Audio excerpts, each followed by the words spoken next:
नमस्कार। आज का विषय है ब्रह्म समाज। भारतीय पुनर्जागरण आंदोलन 19वीं शताब्दी के भारत की एक महान विशेषता है। 19वीं शताब्दी के आरंभ तक भारतीय सभ्यता पश्चिमी सभ्यता से आतंकित हो गई थी। भारतीय अंग्रेजी भाषा, वेशभूषा, साहित्य और ज्ञान को ही श्रेष्ठ मानने लगे थे। शिक्षित भारतीय अपनी सभ्यता में विश्वास खोते जा रहे थे। उस अवसर पर भारतीय सभ्यता में विभिन्न कारणों से एक नवीन चेतना आई, जिसने एक नवीन विचारधारा को जन्म दिया। भारत के समाज, धर्म, साहित्य और राजनीतिक जीवन को इसने गंभीरता से प्रभावित किया। इसी चेतना, भावना और इससे प्रभावित विभिन्न प्रयत्नों को हम भारतीय पुनरुद्धार आंदोलन या भारतीय पुनर्जागरण के नाम से जानते हैं। जिस प्रकार 16वीं शताब्दी के यूरोप में हुए पुनर्जागरण ने यूरोप के धर्म, समाज, कला, साहित्य आदि को प्रभावित किया, उसी प्रकार भारतीय पुनर्जागरण आंदोलन ने भारतीय जीवन के सभी क्षेत्रों में परिवर्तन किए। ये भारत की एक नवीन जागृति थी, जिसने पश्चिमी सभ्यता से तर्क, समानता और स्वतंत्रता की भावना प्राप्त करके भारत के प्राचीन गौरव को स्थापित करने का प्रयत्न किया और साथ ही प्राचीन भारतीय सभ्यता के दोषों को दूर करते हुए उसे प्रगति के लिए नवीन आधार और जीवन प्रदान किया। भारत की सभ्यता और संस्कृति श्रेष्ठ है, उसमें प्रगति करने का साहस है और वह पश्चिमी सभ्यता के मुकाबले खड़ी हो सकती है। यह पुनर्जागरण आंदोलन का आधार था। जीवन के सभी क्षेत्रों में परिवर्तन और सुधार उसका व्यवहारिक स्वरूप था। भारत के सामाजिक, राजनीतिक, आर्थिक, साहित्यिक, धार्मिक एवं कलात्मक क्षेत्र में एक नवीन चेतना प्रदान करना उसका परिणाम था। भारत को पश्चिमी सभ्यता का अंग बनने से रोकना, भारतीयों में आत्म गौरव और आत्मविश्वास उत्पन्न करना, परंपरागत धर्म और समाज में विभिन्न परिवर्तन करना और नवीन भारत का निर्माण करना भारतीय पुनर्जागरण या भारतीय पुनरुद्धार आंदोलन की आधुनिक भारत को देन है। प्रारंभ में पुनरुद्धार आंदोलन या पुनर्जागरण एक बौद्धिक परिवर्तन था। बाद में वह अनेक सामाजिक एवं धार्मिक सुधारों का आधार बना और अंत में उसने भारत के राजनीतिक आंदोलन को जीवन प्रदान करने में सहयोग दिया। भारतीय जीवन का कोई भी ऐसा क्षेत्र बाकी नहीं रहा जिस पर इस आंदोलन का प्रभाव ना पड़ा हो।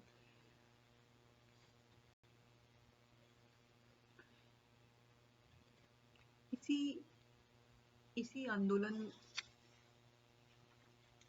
में से एक आंदोलन था ब्रह्म समाज।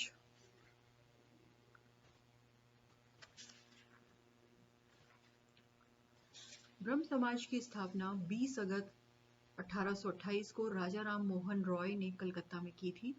राजा राम मोहन रॉय का जन्म 1774 में राधानगर नामक बंगाल के गांव में हुआ था। उन्होंने अपने जीवन में अरबी, फारसी, अंग्रेजी, ग्रीक, हिब्रू आदि भाषाओं का अध्ययन किया। हिंदू, ईसाई, इस्लाम तथा सूफी धर्म का भी उन्होंने गहन अध्ययन किया। 17 वर्ष की अल्प आयु में ही वे मूर्ति पूजा के विरोधी हो गए थे। वे अंग्रेजी भाषा और सभ्यता से प्रभावित थे। उन्होंने इंग्लैंड की यात्रा की। धर्म और समाज सुधार उनके मुख्य लक्ष्य थे। वे ईश्वर की एकता में विश्वास करते थे और सभी प्रकार के धार्मिक अंधविश्वासों और कर्मकांडों के विरोधी थे। उन्होंने अपने विचारों को लेखों और पुस्तकों में प्रकाशित करवाया। कट्टर हिंदुओं और ईसाई धर्म प्रचारकों से उनका संघर्ष होता रहता था, परंतु वे जीवन भर अपने विचारों का पक्ष पोषण करते रहे और उन्होंने अपने विचारों के प्रचार के लिए उन्होंने ब्रह्म समाज की स्थापना की। ब्रह्म समाज 19वीं सदी का पहला धार्मिक और सामाजिक आंदोलन था, जो धार्मिक एवं सामाजिक क्षेत्र में भारतीय पुनर्जागरण का प्रतीक था और राजा राम मोहन रॉय पहले ऐसे भारतीय थे जिन्होंने उस सदी में भारतीय धर्म और समाज की बुराइयों को दूर करने का प्रयत्न किया। उनके समय में भारतीय समाज और धर्म बहुत बुरी स्थिति में थे। हिंदू धर्म और समाज अपने यथार्थ को भूल चुके थे। धर्म का स्थान कर्मकांड और अंधविश्वास ने ले लिया था। दर्शन का स्थान अव्यवहारिक और अरुचिपूर्ण क्रियाओं ने ले लिया था। समाज में अनेक कुरीतियां आ गई थी। ऐसे समय में ईसाई धर्म और पश्चिमी सभ्यता ने हिंदू धर्म और उसकी सभ्यता पर आक्रमण किया तथा ऐसा दिखाई देने लगा था कि भारतीय सभ्यता और धर्म नष्ट हो जाएंगे।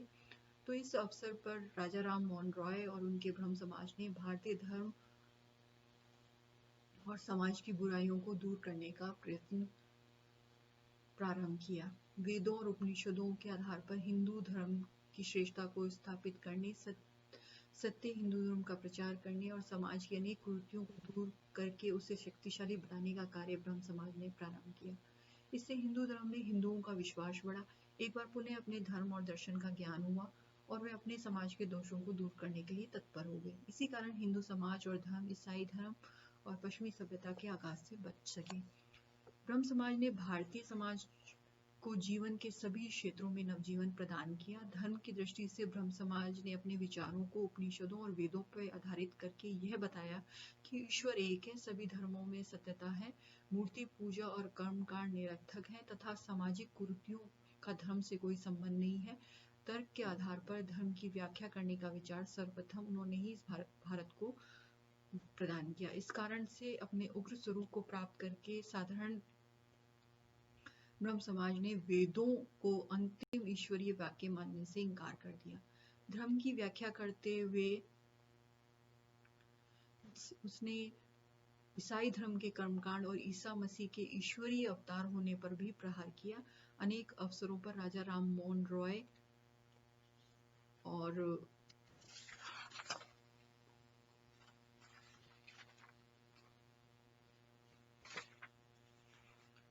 केशव चंद्र सेन ने ईसाई धर्म प्रचारकों से वाद विवाद किया। इससे हिंदू ईसाई धर्म में परिवर्तित होने से रुक गए। हिंदू धर्म को अनेक कुरीतियों से बचाने और उसे साधारण एवं आधुनिक युग के अनुकूल बनाने में ब्रह्म समाज ने पर्याप्त सफलता पाई।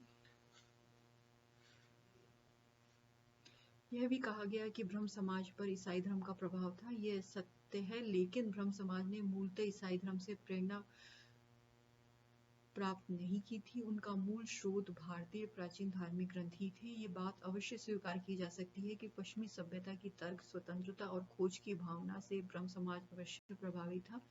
इसी कारण उन्होंने तत्कालीन प्रचलित धर्म के अनेक सिद्धांतों का विरोध किया और उनका विरोध करने में प्राचीन वेदों और उपनिषदों को अपना आधार बनाया। इस प्रकार हिंदू धर्म को आधुनिक और सरल बनाने का श्रेय ब्रह्म समाज को है। और यही नहीं बल्कि ब्रह्म समाज ने भारत में अनेक धार्मिक सुधारों के लिए भी मार्ग प्रशस्त किया। ब्रह्म समाज पहला संगठन था जिसने हिंदू धर्म की प्राचीन दीवारों पर आक्रमण करने का साहस किया और उसमें दरारें भी बनाई। इससे हिंदू धर्म को एक न केवल नवजीवन प्राप्त हुआ और अन्य धार्मिक सुधारों को भी बल प्राप्त हुआ। ब्रह्म समाज का एक मुख्य उद्देश्य समाज सुधार भी था। हिंदू समाज की कोई भी ऐसी कुरीति नहीं थी जिस पर उन्होंने प्रहार ना किया हो। आधुनिक समय में जिन कुरीतियों का विरोध सभी सामाजिक और राजनीतिक नेताओं ने किया है तथा जिन्हें भारतीय शिक्षित वर्ग आज घृणा की दृष्टि से देखता है, उन कुरीतियों पर प्रथम आक्रमण ब्रह्म समाज ने ही किया था। ब्रह्म समाज ने सती प्रथा, बाल विवाह, बहु विवाह, अल्प आयु विवाह, जाति प्रथा, पर्दा प्रथा, छुआछूत, नशा आदि सभी कुरीतियों का विरोध किया। इसके साथ साथ समाज सुधार के लिए स्त्री शिक्षा, अंतरजातीय विवाह, विधवा विवाह आदि क्रियात्मक कार्य भी ब्रह्म समाज ने किए। भारतीय संविधान ने जिन कुरीतियों को अवैध घोषित कर दिया है, उनके विरुद्ध संघर्ष जो सबसे पहले आरंभ किया गया था वो ब्रह्म समाज ने ही किया था। अपने धार्मिक और सामाजिक विचारों को फैलाने के लिए ब्रह्म समाज ने आधुनिक समय के सभी साधनों का प्रयोग किया। विभिन्न समाजों की स्थापना की, भाषण, लेख, समाचार पत्र, पत्रिकाएं, स्कूल, कॉलेज आदि की स्थापना की, धार्मिक वाद विवाद आदि सभी प्रकार के साधनों का उपयोग ब्रह्म समाज ने किया। महर्षि देवेंद्र नाथ की तत्व बोधनी सभा, केशव चंद्र सेन की संगत सभा और भारतीय सुधार समाज जैसी सभाएं ब्रह्म समाज के विचारों के प्रचार के लिए सहायक सभाओं की भांति कार्य करती थी।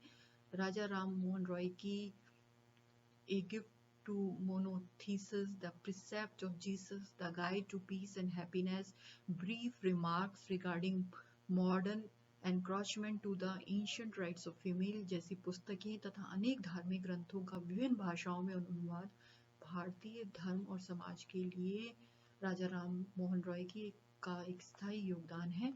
और इसी प्रकार राजा राम मोहन रॉय के appeal to the Christian public तथा केशव चंद्र सेन के Young Bengal This is for you, an appeal to the British nation, the destiny of the human life जैसे लेखों और उनके स्टेटमेंट्स ने भारतीय जन जागरण और निर्माण में बहुत सहयोग दिया। ब्रह्म समाज द्वारा समय समय पर विभिन्न पत्रिकाएं और समाचार पत्र भी निकाले गए, जैसे राजा राम मोहन रॉय द्वारा संवाद कौमुदी और मिरातुल अखबार, केशव चंद्र सेन द्वारा इंडियन मिरर और वाम बोधिनी, साधारण ब्रह्म समाज द्वारा तत्व कौमुदी, पब्लिक ओपिनियन एंड संजीवनी आदि। इन समाचार पत्रों और पत्रिकाओं ने भारतीय विचारों को बदलने तथा विभिन्न धार्मिक एवं समाज सुधार करने के लिए महत्वपूर्ण योगदान दिया। शिक्षा के क्षेत्र में भी राजा राम मोहन के नेतृत्व में ब्रह्म समाज ने अंग्रेजी भाषा और पश्चिमी शिक्षा का समर्थन किया। समाज के विभिन्न स्थानों पर अनेक स्कूल और कॉलेज खोले गए। राजा राम मोहन रॉय ने स्वयं वेदांत कॉलेज, इंग्लिश स्कूल और हिंदू कॉलेज की स्थापना कलकत्ता में की। केशव चंद्र सेन ने भी अनेक स्कूल स्थापित किए और साधारण ब्रह्म समाज ने ब्रह्म बालिका स्कूल एवं सिटी कॉलेज ऑफ कलकत्ता की नींव डाली। भारत के आधुनिकीकरण और समाज सुधार में इन शिक्षण संस्थाओं का कितना योगदान रहा होगा, इसका केवल अनुमान ही किया जा सकता है। धन्यवाद।